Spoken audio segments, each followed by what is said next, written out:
All right, let's now shift our attention to what is unfolding in India, where India has reported nearly about 180,000 cases of COVID-19 infections, as the country has now begun administering precautionary doses to certain priority groups. Now, the number of cases have risen by 13% in comparison with yesterday. The country has been reporting over 100,000 cases of infections over the course of the last 4 days. And so far, India has also recorded 4,000 cases of Omicron variant of the coronavirus infections. Maharashtra, the state which also tests a larger number of people, continues to remain the worst affected state with over 1,200 cases of these infections, followed by India's national capital, New Delhi and Rajasthan.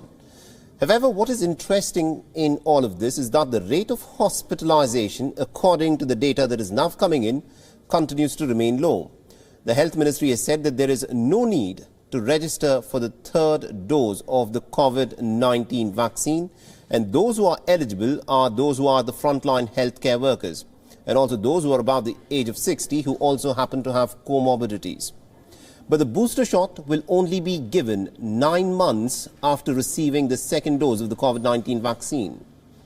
India has also said that it is not going to mix and match the third dose of the COVID-19 vaccine, meaning that those who have received Covaxin as their first and the second jabs will be given Covaxin even in the booster shot. Now, India's Prime Minister on Sunday chaired a review meeting where he stressed on the need to continue focusing on containing areas that are reporting high number of infections. He also interestingly underlined the need to boost health infrastructure and said that there should be continuous research, but it needs to be ensured that people are helped with vaccines, and it also needs to be ensured that the virus is not allowed to evolve as much as possible.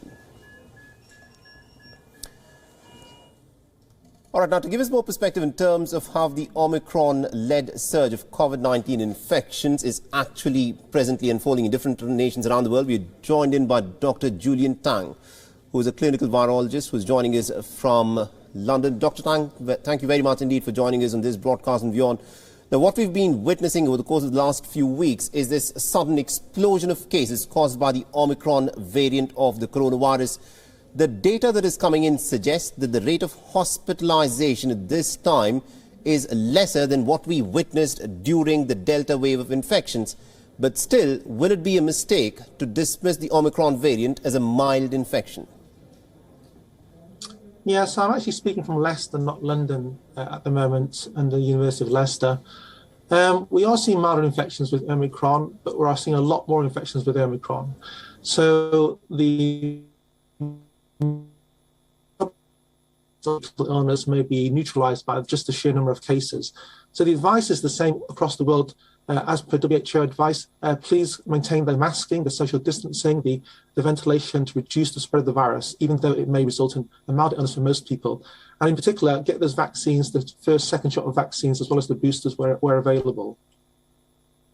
Also, in places like the United States, the rate of hospitalization, especially amongst children, seems to have gone up. Is that something that we need to be worried about? Yeah, so I haven't seen the details of those cases, but in the winter, children and other adults also get hospitalized for various reasons, and the flu, the seasonal respiratory viruses, and now COVID can actually exacerbate those conditions and bring more people into hospital. So I'm not sure whether it's just those children with asthma or some other allergic rhinitis or vulnerability, or whether it's just the burden of the cold winter months plus COVID.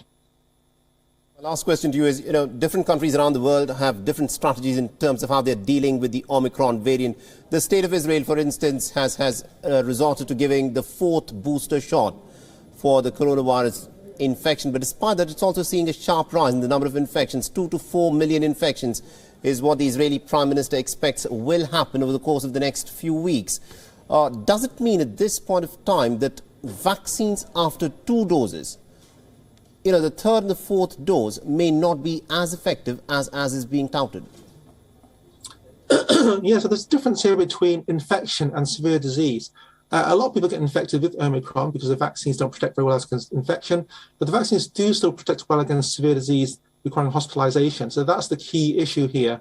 So the boosters, the double vaccinations should continue to reduce the hospital admission rate for those who are more severely ill.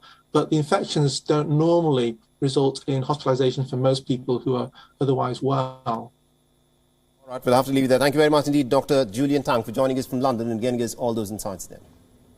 WION is now available in your country. Download the app now and get all the news on the move.